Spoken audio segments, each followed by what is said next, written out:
reka dufate akanya gato ko gushimira abagize umuryango wa Nibature International Ministries mu bihugu bitandukanye. Ndashimira buri gihugu, mbavuze umuntu ku giti cye, ariko turi bugende dushimira igihugu. Cya gihugu urimo wumve ko tugushimiye.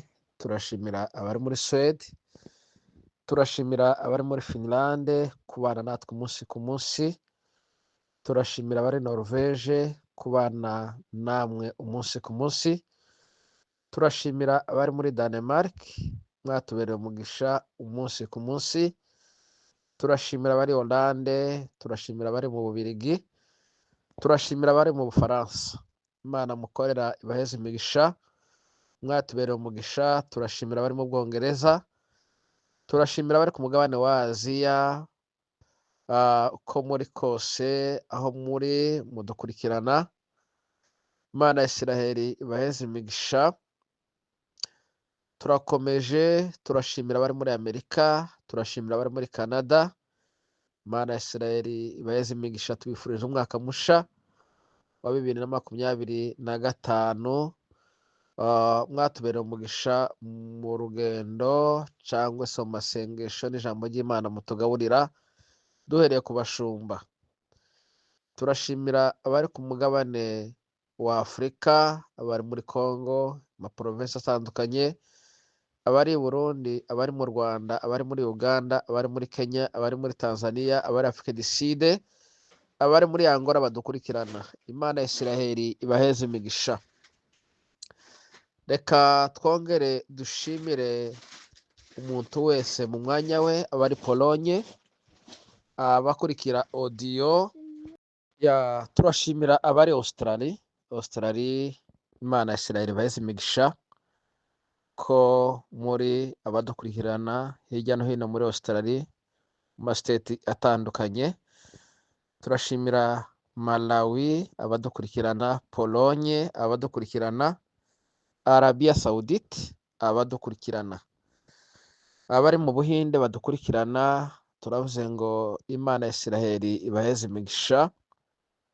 Abantu bose badukurikirana, ushobora kuba utabona uko uterana, ariko urakurikira ku ma channels yacu. Ushobora kuyabona ku ma channels yacu ukazakurikirana aho uri. Ubutumwa bwiza bw'Imana bizagufasha. Dukurikirana hirya no hino. Nibature ni umuryango mugari w'abakozi b'Imana, abakirisitu. Tubakangurira gusenga dukurikije iriya jambo ryo muri Yesaya, byuka urabagirane. Aho uri turagusaba ko wakanguka ukabyuka ugafata ibihe byo gusenga, dusengera ibibazo bitandukanye, abagwayi, igihugu, ibihugu, ibibazo bitandukanye hirya no hino. Urare rwawe rurakenewe, kandi umuntu wese ni urugingo rwa mugenzi we. Turavuze ngo umwaka muhire, umwaka mwiza, umwaka w'amata n'ubuki, umwaka w'amahoro. Reka twongere tuvuge ngo aho uri turakwifuriza ibihe byiza, turakwifuriza gukanguka cyane ukabyuka, turakwifuriza gutera imbere mu by'umwuka, turakwifuriza no kwaguka mu ivugabutumwa. Nibature abadukurikirana dufite channel 2 ku 200, kubera kuko twakira audio iyo ari yo yose y'ivugabutumwa. Dufite wadukurikirana kuri Nibature Media TV na Nibature TV. Aho uzahasanga ijambo ry'Imana rizagufasha, uzahasanga ubuhamya buzakubaka cyane, uzahasanga indirimbo zizaguhumuriza. Igikomere ufite uzakira igikomere kubera kuko wategereye ijambo ry'Imana, kubera kuko wategereye indirimbo, kubera kuko wategereye ubuhamya. Abakize za kanseri, ab'Imana yakoreye ibikomeye mu rugendo rurerure bari barimo ruremereye cyane, ariko Imana ikababera igisubizo. Bantu mugize Nibature mwese ku isi, turavuze ngo Imana ya Isiraheli baheze imigisha, turabifuriza umwaka musha, dusoje umwaka w'ibihumbi 2024 kandi twinjiye mu wundi mwaka. Uyu mwaka tugiye gutangiza, umutima wawe wongere wakira ijambo ry'Imana, umutima wawe wongere ugire inyota yo kubana n'abandi, umutima wawe wongere ukanguke, uzuke, urabagirane. Turabashimiye tubifuriza umunsi mwiza, tubaragiza ibihe byiza, ababuze ababo mukomere kandi duhore ku mavi. Imana mukorera izabahembera.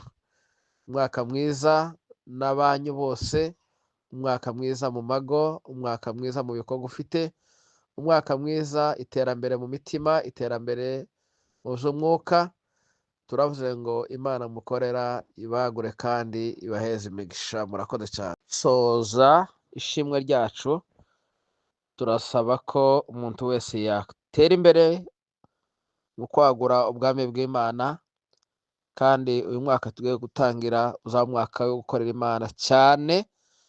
Tuzarushaho gukorera Imana cyane cyane mu bikorwa, mu biterane, mu gufasha hirya no hino. Imana ya Isiraheli izabidushoboza. Murakoze.